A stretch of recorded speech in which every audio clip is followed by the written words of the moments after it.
Cher Scorpion, je suis Victoire et vous regardez Fabule la Voyance. Et voici vos prévisions pour le mois de janvier 2021. Cher Scorpion, le mois de janvier 2021 vous voit arriver décidé à changer toutes les choses qui ne vous plaisent plus dans votre vie, que ce soit dans votre vie privée ou dans votre vie professionnelle. Et ça, c'est Uranus, la planète des bouleversements, la planète des changements radicaux, qui est dans le signe opposé à vous et qui est le signe du Taureau. Quand je parle d'opposition comme ça, c'est que sur le zodiaque, le Scorpion est là, le Taureau sera à l'opposé de lui. Donc, il est donc en opposition, ce qui va vous rendre terriblement impatient, mais surtout vous donner des envies de tout envoyer paître pour mieux reconstruire ailleurs. Alors faites attention, amis Scorpion, vraiment c'est important, faites pas n'importe quoi. Heureusement que Neptune, la planète des intuitions, du flair, est en Poisson et va vous donner comme ça toute l'année ce feeling, ce ressenti pour justement ne pas faire n'importe quoi. Donc, on écoute son intuition toute l'année, ami Scorpion, et on réfléchit avant de détruire pour mieux reconstruire, ce qui est quand même le propre du Scorpion.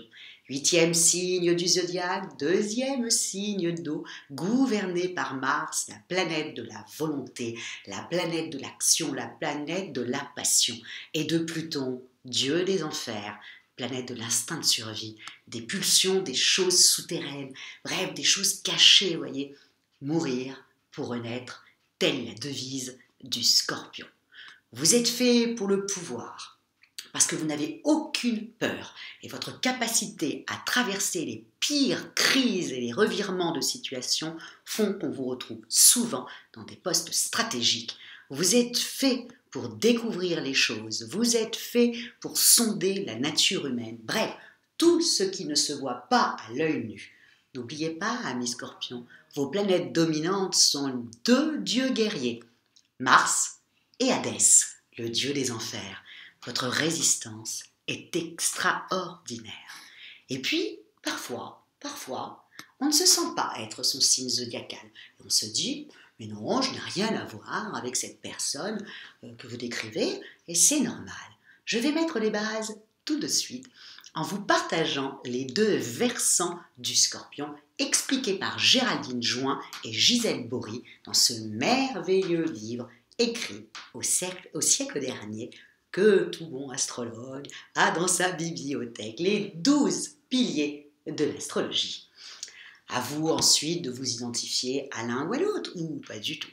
Ces deux auteurs partent du principe que chaque signe zodiacal serait déterminé à l'âge adulte par une partie de leur vie quand ils étaient petits. Exemple, le Bélier, premier signe du zodiaque, devenu adulte, a donc échafaudé sa vie d'adulte en fonction de la façon dont sa naissance s'est déroulée. Incroyable. Le Taureau, lui, aurait échafaudé sa vie d'adulte par rapport à la période du début de sa vie jusqu'à ses 4 mois. Ensuite, le Gémeaux, ce serait la durée de 8 mois jusqu'à 4 ans. Le Cancer, évidemment, c'est la période oedipienne. Et notre beau Lion, ce serait l'âge du règne de la raison, celui de l'enfant de 5 à 10 ans, désireux d'être admiré. Notre ami Vierge, c'est la période de la découverte de la sexualité, vers 10-12 ans, où on quitte véritablement sa mère pour aller vers les autres, vers le collectif. Pour l'ami Balance, c'est la période de l'adolescence, où le regard du père est très très important pour sa construction. Et pour vous, ami Scorpion, c'est la période où vous avez découvert la mort et la sexualité, qui est pour vous un peu une petite mort, ce qui vous a complètement perturbé et en même temps terriblement attiré. Normal, vous qui adorez tant les secrets, vous qui adorez tant les choses cachées, quel merveilleux secret que la mort. Et en effet, vous êtes le signe de la transformation de soi, de l'évolution et du changement. Des petites morts comme ça, c'est toujours vrai, c'est des petites morts.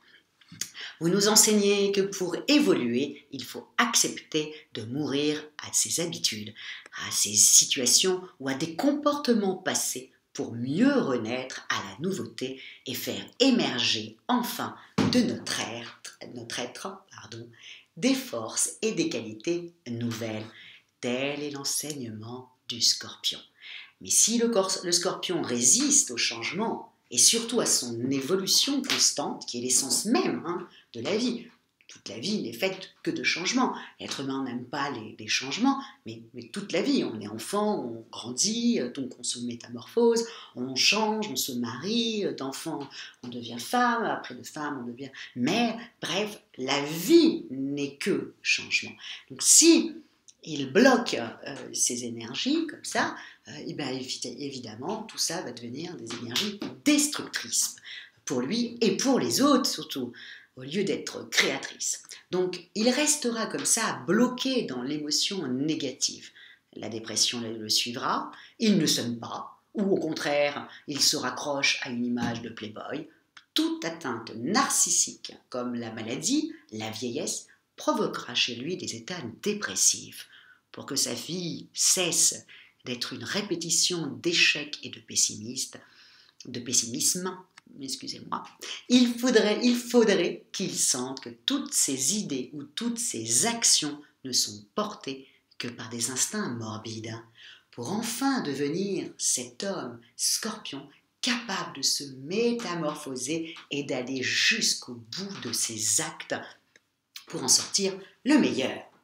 Parce qu'il a su éclairer sa propre vie, il voit au-delà des apparences. C'est un extra-lucide, conscient de sa mort, mortelle et limitée à la réalisation collective, ce qui lui permet d'élargir sa personnalité et de se libérer complètement de l'angoisse de la mort. Vous êtes incroyable, ami Scorpion.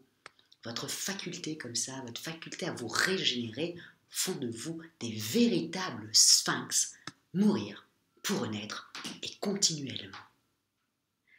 Maintenant, on va aller voir notre charmante femme Scorpion. Eh bien, pour elle, pour la femme Scorpion, qui n'a pas dépassé cette période où elle a découvert la sexualité et la mort, eh bien, elle aura tendance à être hantée par son apparence physique. Elle redoute la ménopause et vit dans l'angoisse de la mort. Son couple a toutes les chances de se défaire, car elle l'a bâti sur des émotions infantiles. Elle est tour à tour mangeuse de hommes, ou alors pauvre petite fille qui se dégrade devant eux. La vie spirituelle l'intéresse, mais seulement pour lui éviter d'affronter ses propres blocages de sa vie. Seule la conscience de ses refoulements, vraiment seule la conscience de ses refoulements, de ses angoisses pourra totalement la libérer de cette vie où elle s'ennuie tout en se sentant prisonnière pour enfin devenir cette femme scorpionne capable de s'adonner à l'amour sans honte et sans frein.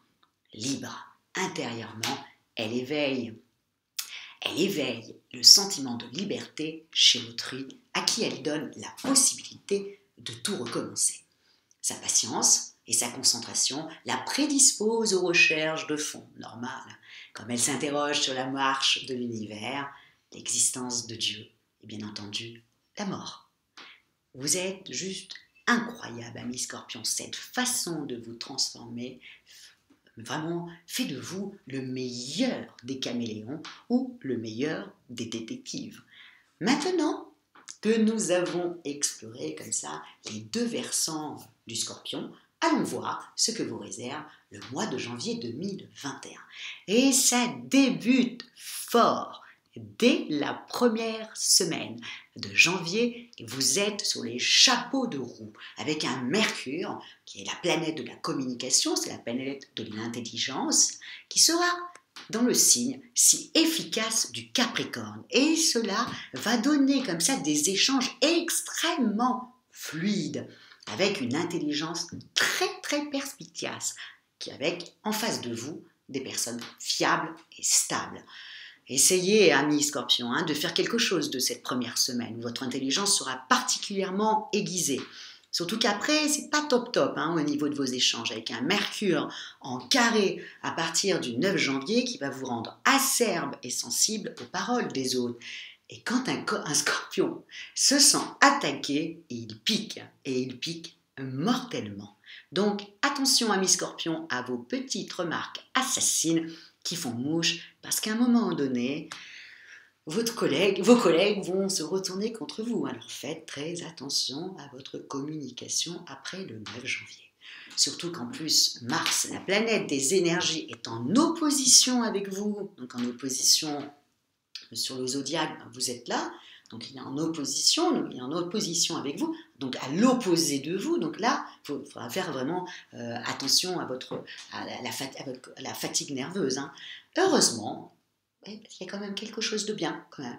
Heureusement que vous avez Vénus, la planète de l'amour, la planète du charme, qui est bien placée dans le signe du Capricorne et qui va vous donner ce petit quelque chose de charmant et de séduisant pour contrer un peu ce mauvais état d'esprit dans lequel vous êtes. Donc, surtout, voilà, on fait très attention, on se sert un peu de Vénus pour pouvoir un peu être un petit peu plus diplomate dans ses contacts. Et surtout, ce que Vénus en Capricorne, ça va vous donner aussi, surtout l'envie comme ça de construire votre vie sentimentale. Vous avez dû l'année dernière tout détruire, donc là, il faut reconstruire. Donc, vous avez cette possibilité dès le mois de janvier 2021. Donc, regardez bien, hein, amis célibataires, autour de vous et surtout au travail, hein, amis scorpions. Vous risquez de faire une rencontre qui restera dans votre vie sur du long terme. Et pour les couples déjà établis, eh bien, c'est une deuxième lune de miel. Donc vraiment, on profite de cette période-là. Effectivement, ça sera vraiment top, top, top. Alors profitez-en parce qu'en février, les amours sont légèrement endormis. Donc je préfère vous prévenir que là, il faut miser sur le mois de janvier si vous voulez faire une rencontre concluante. Bref, vous aurez tout le mois de janvier un charme fou, mais un esprit contradictoire. La belle affaire. En tout cas, amis scorpions, on fait très attention avec ce mois de janvier. On essaye de ne pas trop piquer. Hein. Quand on se sent un petit peu agressif ou des choses comme ça, hop, on s'éloigne des gens parce que vous pouvez les attaquer et leur faire extrêmement mal. Parce que vous, c'est presque mortel. C'est-à-dire que quand on vous attaque, vous le prenez, mais personnellement et au fond de vous-même. Vous pensez véritablement que la personne en face de vous est un adversaire, alors que peut-être que la personne a juste dit que ça comme ça. Non, vous voyez plus loin, vous lui dites que non. Elle a dû vouloir vous faire du mal. Et à ce moment-là, vous répondez vous, mais vous attaquez mortellement. Et ça fait mouche, et ça fait mal. Donc, s'il vous plaît, amis scorpions, pensez à moi. Et quand il vous arrive de vouloir faire ça, eh ben hop, on s'éloigne des gens tranquillement, ou alors on va vers des gens qui vous aiment et qui vous acceptent tels que vous êtes, et que même vos petites remarques ne leur font ni chaud ni froid. Mais vos collègues, en revanche, faites extrêmement attention sur ce mois de janvier. En tout cas, amis scorpions, moi, je vous souhaite un mois de janvier régénérant et rempli d'amour et de passion, vraiment. Et si vous désirez une consultation en voyance par moi-même, hein, par téléphone et en privé, ou alors une étude personnalisée avec Fabiola, quand je parle d'études personnalisées, je parle de compatibilité amoureuse ou de thème astral, vous avez toutes les petites en dessous. Tout est inscrit en dessous. En tout cas, amis scorpions, partagez, likez, abonnez-vous et likez, parce que c'est notre petite récompense. On se dit que peut-être que vous avez aimé, bien que là, j'ai quand même annoncé des choses un peu désagréables sur le fait que vous piquez, alors peut-être que vous n'allez pas me liker. Si vous avez apprécié, n'hésitez pas, likez, c'est notre petite récompense. Et je vous remercie énormément pour votre fidélité à Fabiola Voyance. Ciao, amis scorpions!